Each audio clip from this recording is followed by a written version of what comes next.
Slendy, Ego, Slendy, hey, you already know what's up. What's that? Another home run. But you know the job ain't done till we hold that trophy up. What's up, everybody? Welcome to episode 543 of the Talking Friars podcast and YouTube show. Ben Fadden here with Jon Schaeffer, December 21st, 2023. Thank you so much, John, for coming on here. We're almost done, obviously, with 2023. There's a lot to talk about on the show today. Juan Soto, the after effects of that, just kind of continuing to talk about that and a potential Ha-Seong Kim trade. Would that be something that John would like?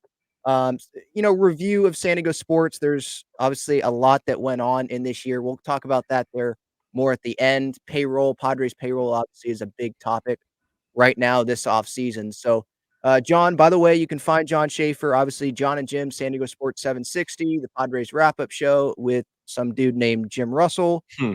Aztecs wrap-up show as well that he just started. So I'll leave the links in the description. Make sure you go support those channels.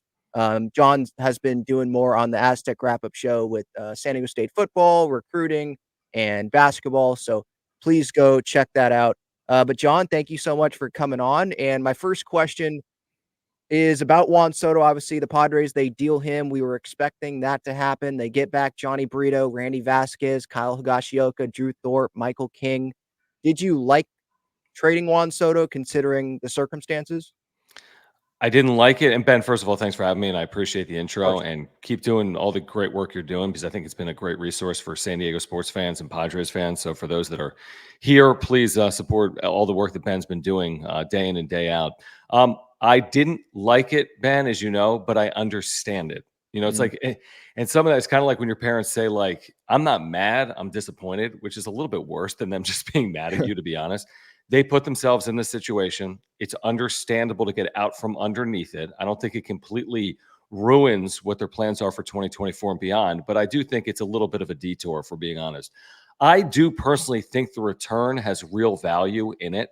I don't think it's the sexiest return, but that wasn't the goal. I do think it's a needs-based return. And the more you kind of look at some of the players they got back, I do think there's 4 players in the deal that start the year on the Major League roster. Now, what impact do they have? That remains to be seen. But I think Higashioka has real value as a backup catcher. I think Michael King clearly slotted into the middle of your rotation. And I think you got a couple of candidates to help you in your bullpen and even potentially spot start. So maybe it's a little bit of like lose a battle, win a war, because you've rounded out your roster. I mean, nobody likes losing Juan Soto. But again, I don't love it, but I understand it considering the circumstance that they kind of put themselves in. I thought this was the best return that they could get back. And I'm more on the side, like, considering the circumstances. Obviously, you don't want Juan Soto gone. You don't want Trent Grisham even gone. Like, he's even a good fourth outfielder. You know, starting wise, offensively, it needed to be better, but you still don't want to lose someone like Trent Grisham. But considering the circumstances, this was the best return that they were going to get. And considering the payroll, and that's part of the circumstances, like, it just felt like it obviously was necessary, and they got back pieces that are going to help them in 2024. We don't know how much Michael King's going to help, or Randy Vasquez, or Johnny Brito. I was just talking with Jim Callis last week. He came on the show, and Drew Thorpe, I think, is a possibility to come up at some point in 2024. Sure. So these guys could help now and long term. But what was our thought when we first acquired Juan Soto? It was, well, extension maybe. 500 mil. That's not going to, stop Peter Seidler. You're not going to scare Peter Seidler throwing out the $500 million number. But then there was other things that happened before this offseason with the Xander Bogaerts deal, with Jake Cronenworth and that extension, with Yu Darvish, with the TV deal going away, Peter Seidler's death, obviously. Now, Peter Seidler's death, I don't want to really put that in the circumstances, because they were going to cut the payroll and trade Soto, I think, regardless of if Peter was here or not. It just, I think, makes it worse. It just makes it suck even more, because Peter Seidler was someone that you thought anything was possible with him here.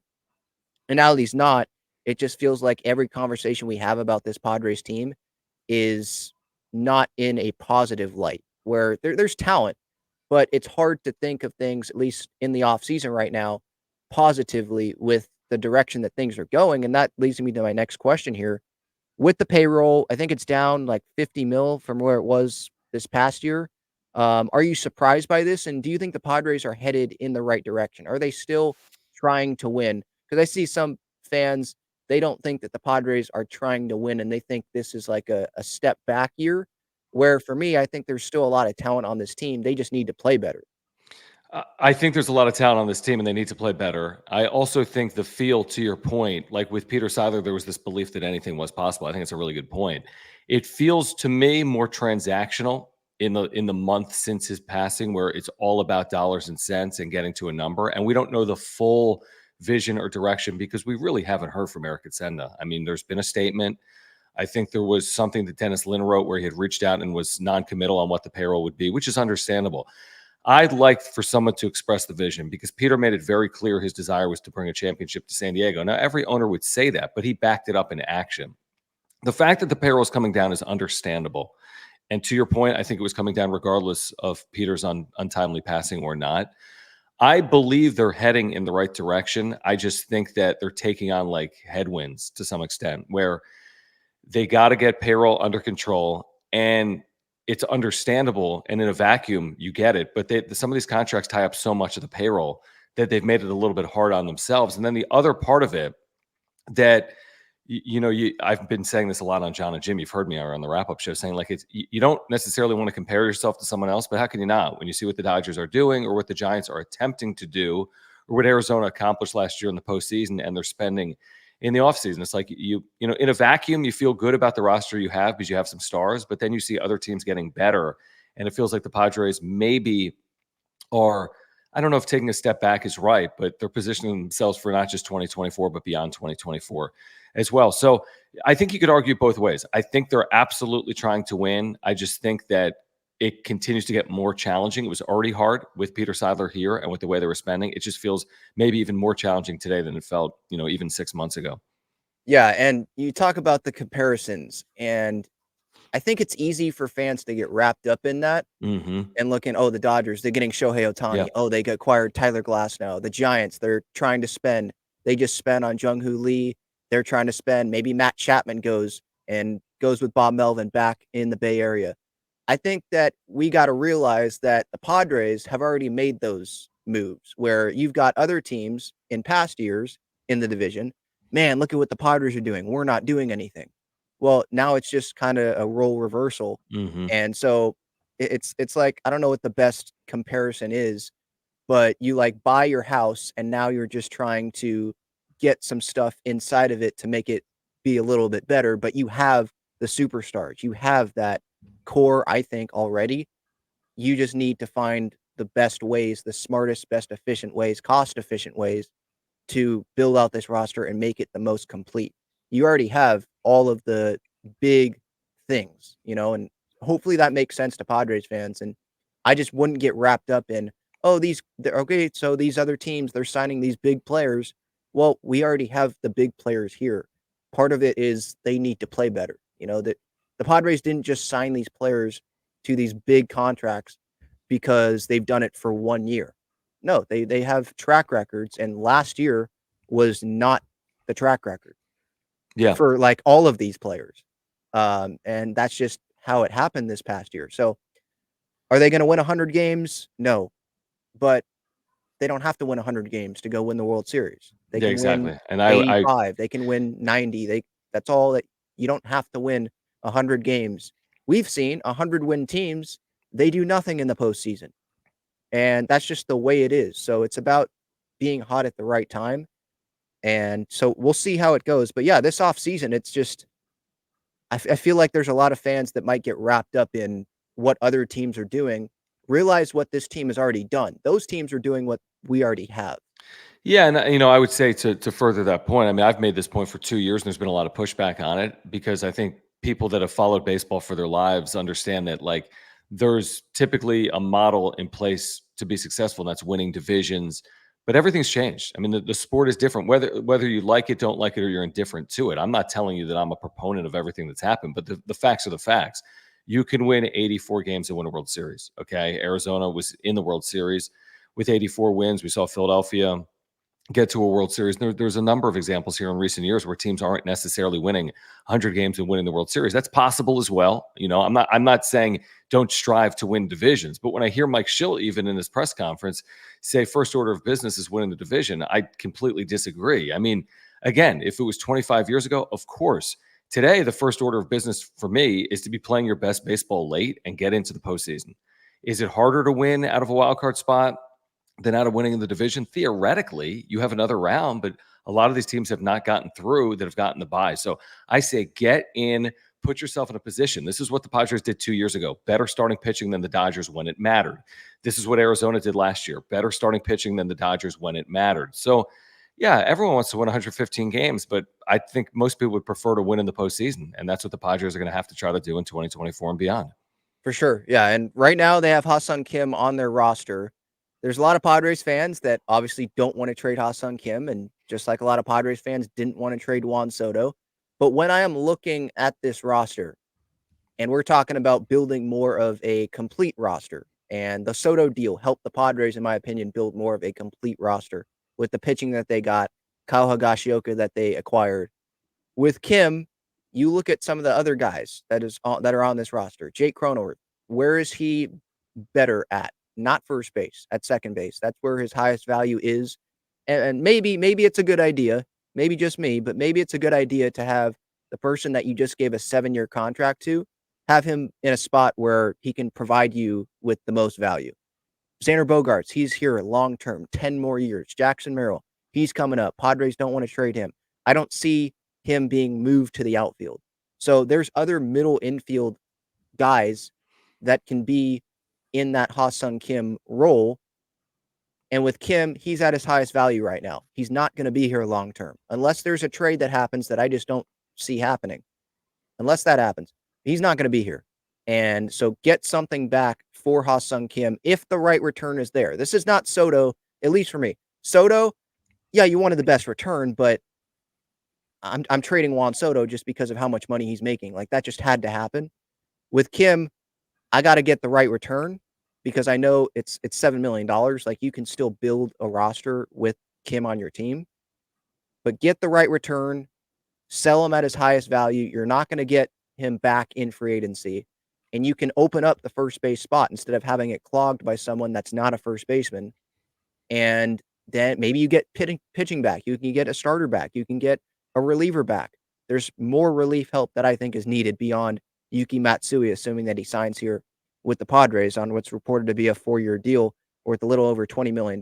So where are you at with a possible Ha-Seong Kim deal? Again, for fans, there's nothing that's been reported like the Padres are shopping Ha-Seong Kim or anything like that.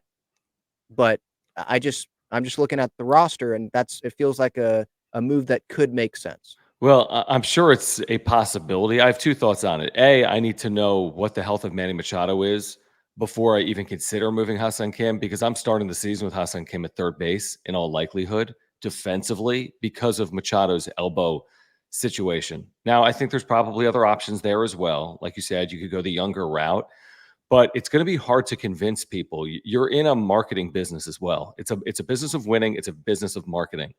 When you trade off Juan Soto, you haven't then knocked over all the dominoes where people are putting 2 and 2 together. Hey, we traded Juan Soto. We're not trying to win. But all of a sudden, if you pair a Soto move with a Kim move, now, again, from a PR perspective, I don't think that's a win.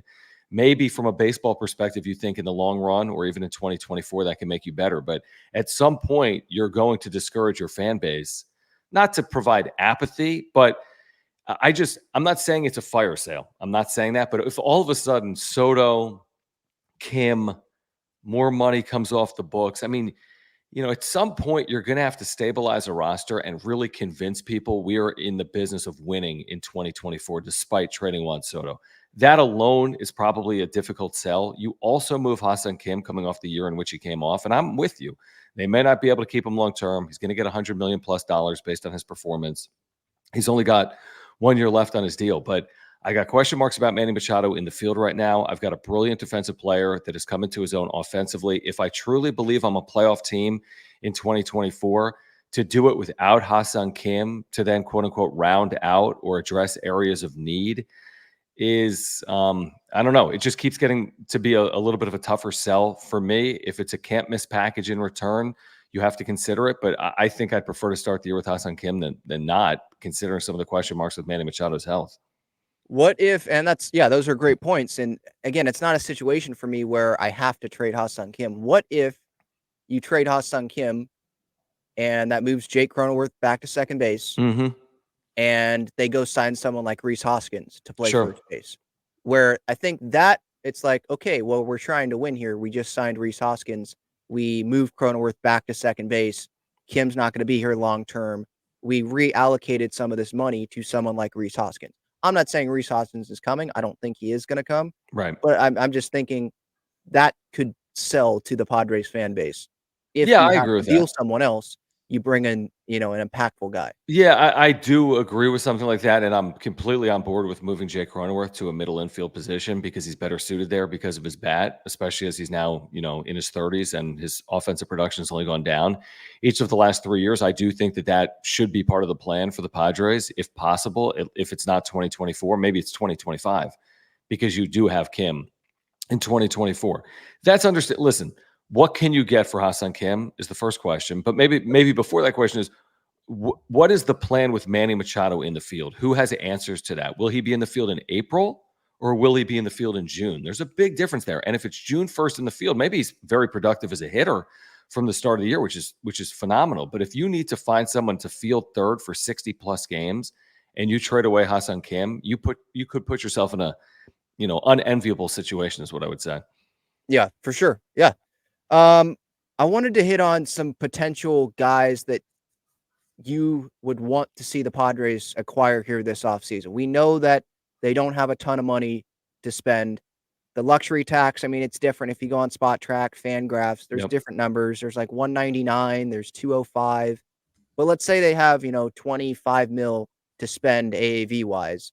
Who are some guys that come off the top of your head that you would be interested in if you were AJ Preller? Starting pitching, they need 2 outfielders at least, hopefully more, but they need a left fielder, they need a center fielder, first base, bat, pitching. That's what we're looking at right now. I mean, it's so open-ended. Like, this is why we bring, guests on John and Jim to discuss those topics. Like Mike Farron from MLB Network Radio just about a week ago was like, hey, keep an eye on Lourdes Gurriel Jr. And he's now signed and you see what he gets, which is like 10 plus million per year. And you understand why the Padres might not be in on a player like that. I think based on what Preller has said to like Jeff Sanders in the UT, based on the way the team has acted, I'd be surprised if they even approached a player of the value of like a Rhys Hoskins, to your point, who might get, I mean, I don't even know, throw out a number. Is it 15 a year? Or is it less than that? But Yeah, I would say around that. Yeah. right. But if you have 30 and maybe that's generous and you just spent 5 on Matsui, I like that. I think that's a precision.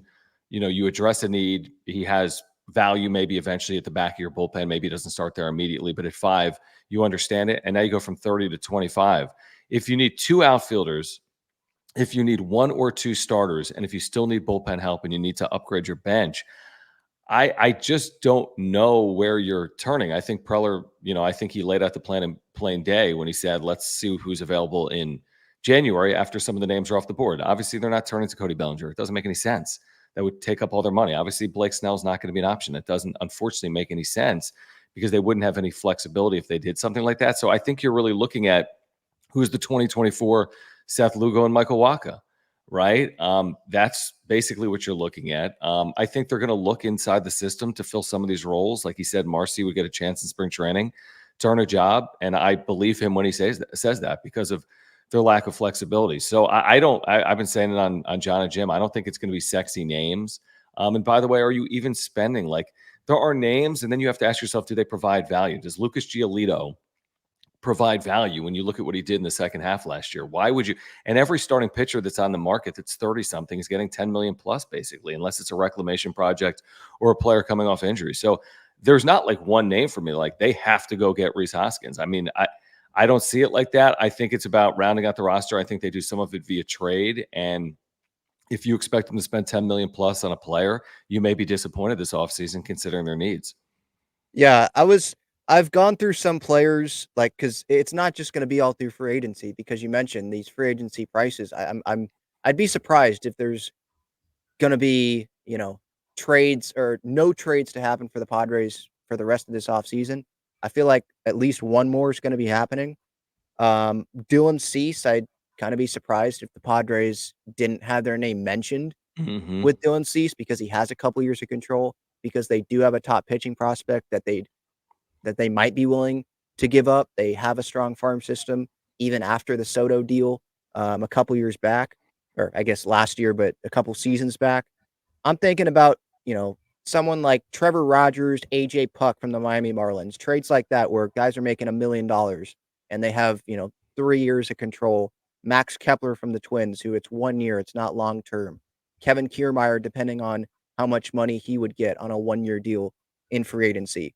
Martin Perez already signed, but someone like that where it's not $15 million on a 1 year deal, it's a little bit less than that. That's how the Padres, I think, can get to around that number that they, or at least the target number, and stay under that. Because remember, there's the trade deadline, and if you want to be under the 237 number, you got to have some room for that here at the beginning of the season.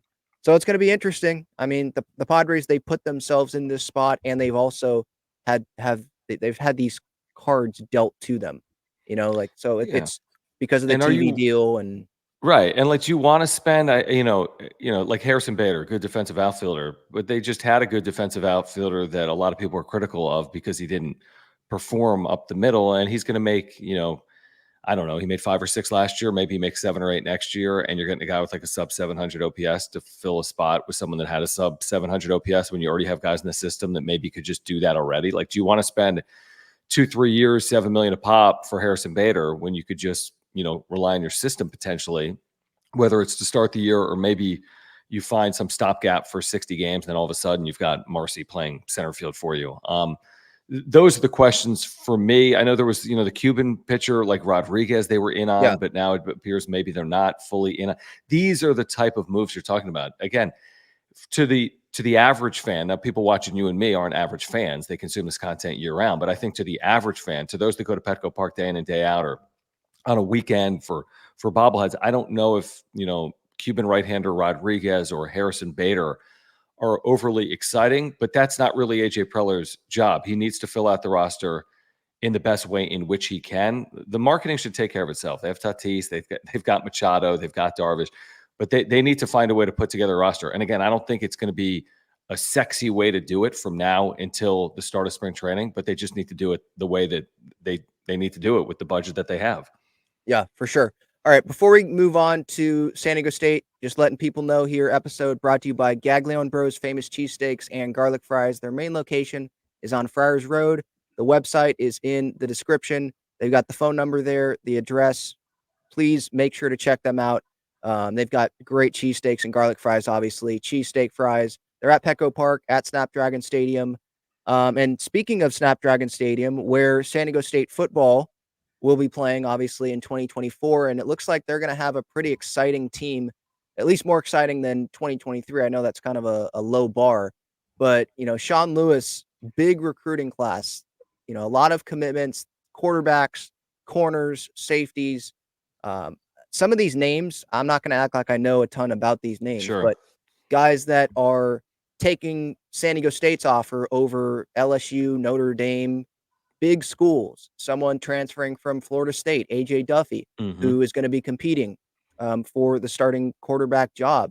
Sean Lewis has really come in here and he has related to these younger recruits in a way that I'm not so sure San Diego State was doing before Sean Lewis came.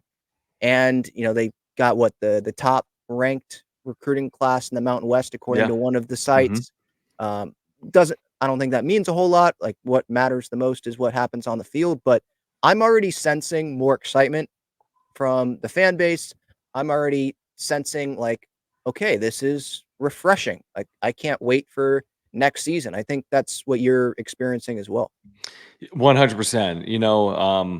Listen, the truth is they've had a lot of success the last 15 years, but they needed a refresh of their offense. And this provides a good reset time coming off a season in which they weren't bowl eligible for the first time in forever since Brady Hoke's second year. And you look at what Sean Lewis did in such a short period of time, it just feels like he's brought this sense of optimism for the fan base, and you're seeing a lot more activity, not just on social media from like the staff, but from Aztec fans. You're seeing a lot of positivity. There was a lot of it was polarizing last year, right? There's a lot of fans were expecting more and hoping for more, and we don't know what the other side looks like here, and they got a really challenging schedule, in my opinion, in 2024. But I'm with you. I think it's listen, I don't know everything about this class either, but I do know this. He's run some of the better offenses in college football over the last decade as a play caller, and he's brought in two highly sought after quarterbacks. And it's not just us saying that. I mean, Danny O'Neil had 12 plus Power 5 offers, was committed to Colorado, and AJ Duffy had been at Florida State the last 2 years and was a high 4-star recruit out of the Inland Empire. So those are two quarterbacks you bring in. And then I just think the offense is going to be completely overhauled. And there was an interesting name late. I didn't even see this name until maybe yesterday. Jay Sean Polk, who spent 4 years at Kent State and then last year was at West Virginia, but he played for Sean Lewis for 4 years. I started Googling him last night, and he's an unbelievable athlete. He's a 5'10 receiver. He's got over 1,000 career receiving yards. He's been injured a little bit.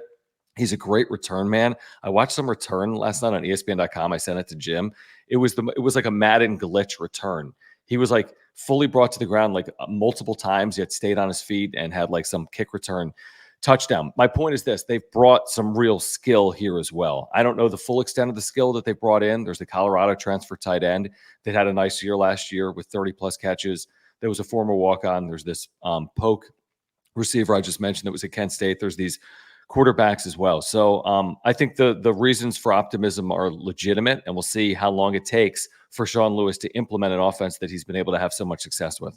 Yeah, there's the UCLA transfer as well. I mean, safety. You talk about Michael Harrison, I believe, was the Colorado transfer.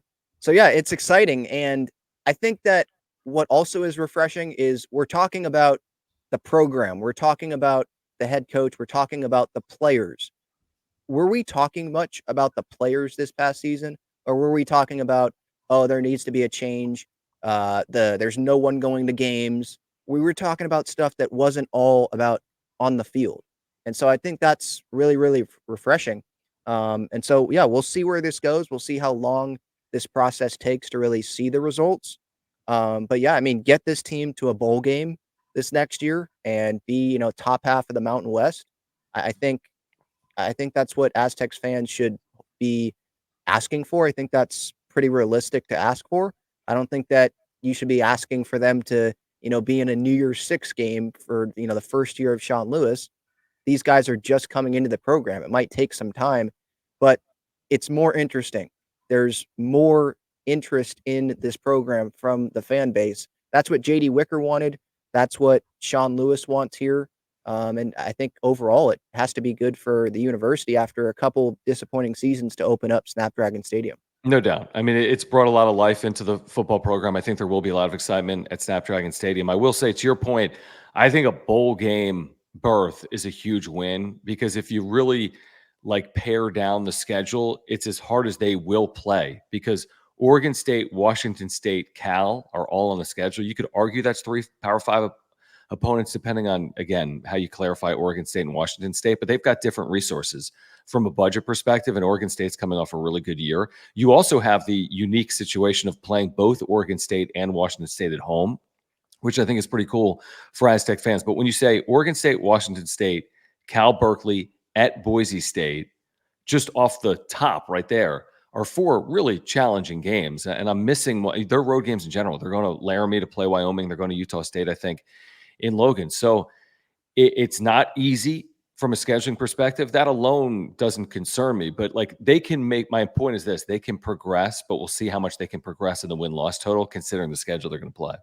Yeah, let's move to basketball here. San Diego State, they've got 2 losses on the year, and I think both of them, one of them probably should have been a win, and the other, I mean, it's tough atmospheres, both of them, tough atmospheres that they played in. At BYU, who ended up being ranked, I think, right after that, and then at Grand Canyon, like that's one of those where it's like, yeah, don't have that on the schedule probably. Like that's gonna hurt you. You win that game, and the people that decide who gets in the tournament, they're going to be like, oh, it's Grand Canyon. And if you lose that game, oh, it's you just lost to Grand Canyon, really? But I mean, if you go watch that game and at Grand Canyon like that atmosphere, it's different. So I think you should have actually had to watch that game if you're on that Hmm. committee because it was just different. But are you surprised by anything that has happened so far in San Diego State season? They're what, 9-2. They just obviously had the big win, or huge win, I should say, not big win because it was St. Catherine, but Big huge margin. win Yep. against St. Catherine. But Trammell, we'll see if he plays against Stanford later tonight. Jay Powell. Jaden Ledee has been amazing. Still have Lamont, obviously, and Reese Waters has shot well. Just some initial takeaways so far with San Diego State season. Man, it's been fun, is what I would say. It has been exciting. I mean, they have 4 games that were hanging in the balance on the final possession of regulation. Washington and Vegas, they had a large lead. Cal and San Juan Capistrano, they had a large lead. Both of those were overtime wins. UCSD was a rabbit out of a hat stuff. Amazing the way they won the game. I mean, truly incredible to win at the buzzer. UC Irvine, they trailed by 5 with 58 seconds left after a banked in 3. And then they made some huge plays down the stretch. This is who San Diego State has been the last 2 years. What got a lot of attention is, oh my gosh, they blew a lead in Maui to Arkansas. The truth is, since that moment, all they do is win close games. And we were saying in the NCAA tournament last year, and I actually was down a rabbit hole the other night, and I was watching some videos from the Final Four, like with the players and media between games, before games. And what people were saying, including me, was that if they can get to within 5 of UConn with 5 minutes to play, they'll believe they'll win the game. And by golly, they were down 5 with 5.5 minutes to play. And then UConn, to their credit, made plays down the stretch and won the national championship. But San Diego State trailed by 14 to FAU in the Final Four in the second half. You know, a unbelievable team last year, Florida Atlantic. So they have a knack for winning close games. Now, are they going to come up on the right side of those each and every time? Maybe not. To the overall point about where they are, 9-2 is exactly where they need to be. In terms of every game they're playing in the non-conference, the most important game they're playing in the non-conference is tonight against Stanford. It's not Gonzaga in a week, and it's not anyone they've already played. It's tonight against Stanford because it would be deemed a quote-unquote bad loss. But Stanford is a much improved team. They've got veteran players. They've got size advantages everywhere, and they've been close to getting over the hump this year. They've got double overtime loss to Michigan. They've got a close loss to Arkansas, maybe double overtime loss to Arkansas, close loss to Michigan. They've been very close. This is a huge opportunity for Stanford. For San Diego State, you need to hold serve. Cannot suffer a home loss to Stanford, even though I expect this to be a really good game that could come down to a final possession or two. So for me, this is a crucial game for the Aztecs here tonight, and we'll see if they're fully healthy and if they can take advantage of it. If they win this game, Ben, they've done everything they need to do in the non-conference. The worst-case scenario would be 3 road quad 1 losses. There's no shame in that. They'd have a 10-3 record even if they lost to Gonzaga. So a lot of it hinges on tonight for the Aztecs. Agreed, for sure. So you mentioned the Final Four, and that brings me to my last question here. Obviously, we're almost at the end of 2023. Man, that felt like it was just yesterday when the Final Four happened, and Yeah. I'll remember probably for the rest of my life where I was when Lamont hit that shot. I was at Snapdragon Stadium working Oh, for the you were Wave. working. Yeah. Yeah, and they had the game on the Jumbotron, and they're about to let fans into the stadium, and Lamont hits the shot like a minute before, and everyone's going nuts. That was this year. So many good things happened in San Diego. San Diego FC was announced. Yeah. Obviously, the Loyal going away was definitely sad. Mhm. But Wave FC winning an NWSL Shield, and Naomi Gurma and Jaden Shaw really blossoming on the U.S. Women's National Team. The Snapdragon Stadium friendlies, Dortmund and Man United with Wrexham, U.S. Men's National Team Gold Cup against Panama. The U.S. Women's National Team had a friendly against Colombia here recently. NWSL Championship game, Megan Rapinoe's last game here in San Diego. Gotham ends up winning that. The Mexico friendly that happened here as well. A lot of good things that happened in San Diego.